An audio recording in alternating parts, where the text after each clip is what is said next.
This channel does not promote any violent, harmful, or illegal activities. All content provided by this channel is meant for an educational purpose only.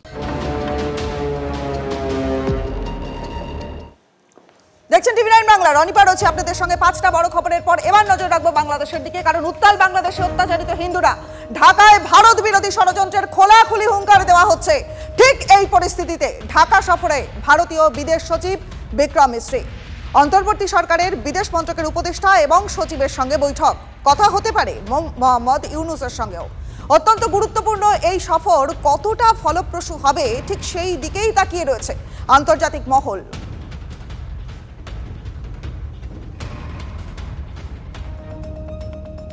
আরও একটা চাঞ্চল্যকর খবর, বাংলাদেশের খবর। আওয়ামী লীগের নেতার বাড়ি, সেই বাড়িতে আগুন, পুড়ে মৃত্যু হলো নেতার মা এবং কাকিমার। বাংলাদেশের মৌলভীবাজার সদর উপজেলা, সেখানকার 11 নম্বর মোস্তাফাপুর ইউনিয়ন পরিষদের প্রাক্তন চেয়ারম্যান তথা জেলা যুবলীগের সহসভাপতি শেখ রুমেল আহমেদ এবং জেলা ছাত্রলীগের নেতা হেলালের বাড়িতে আগুন ধরিয়ে দেয় কট্টরপন্থীরা। আগুনের ছবি দেখছেন আপনারা।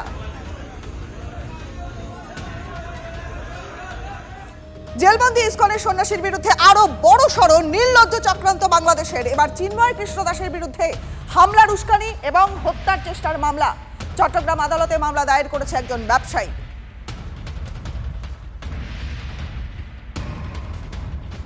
আর মুখ খুললেন শেখ হাসিনা। বিষয় চিন্ময় কৃষ্ণ দাসের গ্রেফতারি।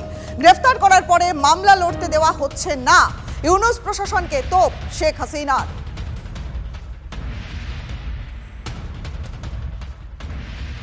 একজন সাধু চিন্ময় কৃষ্ণ দাস, তাকে গ্রেপ্তার করা হলো, কিন্তু তার পক্ষে আইনজীবী দাঁড়াতে পারবে না। এটা কোন ধরনের বিচার যে একজন আসামির পক্ষে আইনজীবী দাঁড়াতে পারবে না?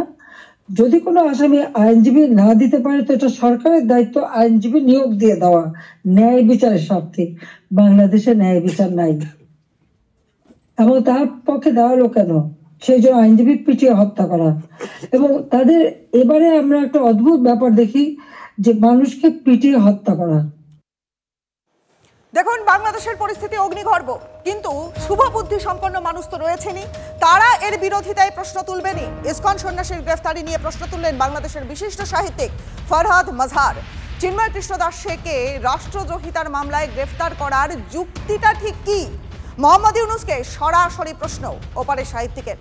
এর পেছনে রাজনৈতিক উস্কানি রয়েছে বলেও মনে করছেন তিনি। চিন্ময় কৃষ্ণকে রাষ্ট্রদ্রোহিতার মামলায় গ্রেফতার করে বাংলাদেশকে বিপদের মধ্যে ফেলে দেওয়া হয়েছে বলেও ইউনূসের সামনে উষ্মা প্রকাশ করেন ফরহাদ মাজহার। বাংলাদেশের বিশিষ্ট সাহিত্যিকের প্রশ্নে এবার চরম অস্বস্তিতে ইউনূসের অন্তর্বর্তী সরকার। চিন্ময় কৃষ্ণ দাসকে এখানে আপনার গ্রেফতার করা হলো, তার আইনি ভিত্তিটা কী ছিল, এবং একই সঙ্গে তার নৈতিক এবং অন্যান্য ভিত্তি, আন্তর্জাতিক মানবাধিকার, তাদের সমাবেশ করার অধিকার আছে, তার তো কথা বলার অধিকার আছে। এবং আমি নিজে ব্যক্তিগতভাবে চিন্ময়ের সঙ্গে কথা বলেছি, এবং আমার তাকে কোনোভাবে বাংলাদেশের রাষ্ট্রদ্রোহী বলে মনে হয়নি। তো আমি মনে করি যে এই যে একটা বড় বিপদের মধ্যে আমরা বাংলাদেশকে ফেলে দিয়েছি, এই বিপদটা আমরা উদ্ধার পাওয়াটা এখন অত্যন্ত গুরুত্বপূর্ণ। আজকে যে ভাবমূর্তি নষ্ট হয়েছে আমাদের, আমি অত্যন্ত দুঃখের সঙ্গে কথাটা বলছি।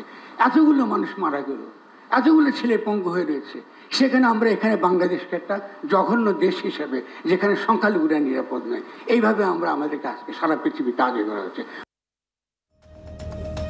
দেখুন, একে একে ধোঁয়াশা কেটে যাচ্ছে এবং বেশ কতগুলো ইঙ্গিত একেবারে স্পষ্ট হয়ে যাচ্ছে। কি কি ইঙ্গিত? দুধ কলা দিয়ে কি কাল সাপ পুষছে ইউনূস সরকার? শোনা যাচ্ছে যে বাংলাদেশের সেনাবাহিনীর ইসলামিককরণ করতে চাইছে মৌলবাদীরা। একেবারে গোদা বাংলা, পরিষ্কার বাংলায় যদি বলি তাহলে বাংলাদেশের সেনায় জঙ্গি ঢোকানোর চেষ্টা করা হচ্ছে, এবং এটা নিয়েই কট্টরপন্থীদের সঙ্গে ইতিমধ্যেই কিন্তু খটাখটি লেগে গেছে সেখানকার সেনা কর্তাদের। পরিস্থিতির উপর নজর রাখছে ভারত। হাসিনা দেশ ছাড়ার পর থেকে 200-রও বেশি জঙ্গি নেতাকে জেল থেকে ছেড়ে দিয়েছে ইউনূস প্রশাসন। সরকারে জামাতের প্রভাব থাকায় প্রশ্রয় পাচ্ছে কট্টরপন্থী ইসলামিক সংগঠনগুলো। আর তার পরিণাম ঢাকায় আইসিসের পতাকা হাতে ভারত বিরোধী স্লোগান, সঙ্গে হামলার হুঁশিয়ারি। ভারত তুমি খানখান হয়ে যাবে, টুকরো টুকরো হয়ে যাবে। এদেশের তৌহিদি জনতা নিজেরাই নিজেদের হাতে দায়িত্ব তুলে নিতে বাধ্য হবে। হেফাজতে ইসলাম বৃহত্তর কর্মসূচি নিতে বাধ্য হবে। গোটা বাংলাদেশে বিদ্রোহের আগুন ধরবে, ये पाकिस्तान तुम्हारा है, इस पाकिस्तान का जो एटम बम है ना वो भी तुम्हारा है।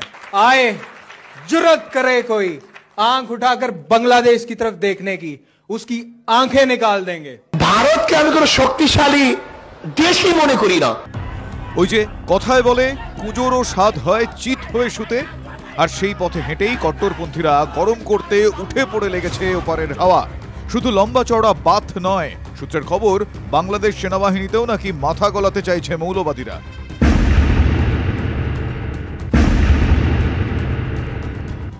সূত্রের খবর বাংলাদেশের অন্তর্বর্তী সরকারের চালিকা শক্তি হিসেবে পাশে থাকা ইসলামিক কট্টরপন্থীদের একটি নথি ভারতীয় গোয়েন্দাদের হাতে এসেছে।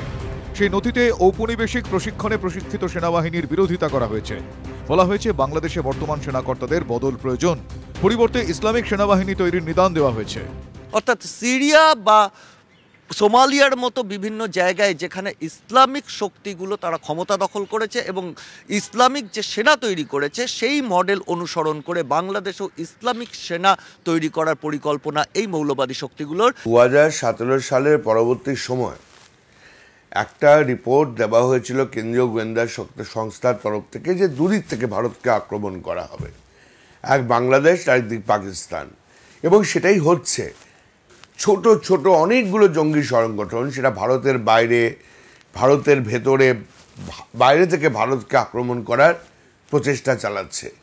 সেখানে যে ISIS বা ISI এবং পাকিস্তানের মদত আছে সেটা অস্বীকার করা যাবে না। সূত্রের খবর বাংলাদেশ আর্মির ইসলামীকরণ এই মুহূর্তে কোনোভাবেই মেনে নিতে রাজি নন সেদেশের সেনাকর্তারা।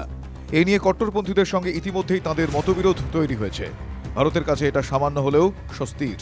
গোয়েন্দা রিপোর্টে উল্লেখ, এই মতানৈক্য অদূর ভবিষ্যতে বাংলাদেশের রাজনীতির নির্ণায়ক ভূমিকা নিতে পারে, বাংলাদেশে মৌলবাদীদের উৎখাত করতে যা সহায়ক হতে পারে। তাই আপাতত গোয়েন্দা নজরদারি বাড়ানোর পাশাপাশি বাংলাদেশ পরিস্থিতির ওপর প্রতি মুহূর্তে নজর রাখছে ভারত। ক্যামেরায় কল্যাণের সঙ্গে সিজার, TV9 বাংলা। দেখুন, বাংলাদেশের বর্তমান যা পরিস্থিতি, সেই পরিস্থিতির ভিত্তিতে বেশ কিছু অভিযোগ উঠে আসছে। অভিযোগ করছেন খোদ শেখ হাসিনা। সূক্ষ্মভাবে পরিকল্পনা করে সরকার ফেলেছেন ইউনূস। আগেও চেষ্টা করেছিলেন, কৌশলে আমেরিকাকেও টানলেন হাসিনা, তুললেন বিল ক্লিন্টন ইউনূস সাক্ষাতের প্রসঙ্গ। মাস্টার মাইন্ডরা চেয়েছিল লাশ ফেলো, আওয়ামী লীগ সরকার পড়ে যাবে। ঠিক সেই মতো কাজ হয়েছে, অভিযোগ করছেন শেখ হাসিনা। বড় বড় মেগা প্রজেক্ট, এটা দুর্নীতি খুঁজবে। হ্যাঁ, আমি চ্যালেঞ্জ দিচ্ছি, দুর্নীতি খুঁজে বের করুক। মানি লন্ডারিং এর খোঁজ করবেন, সবার আগে ওই ইউনূসের মানি লন্ডারিং এর খোঁজটা করুন। নিজের নামে দুর্নীতির মামলা হয়েছে, সব মামলা প্রত্যাহার করে নেওয়া হয়েছে। 666 কোটি টাকা ট্যাক্স। কত সম্পদের মালিক যে এত টাকা ট্যাক্স হয়? সেই ট্যাক্সও তার দেওয়া লাগবে না, সেটাও মাপ।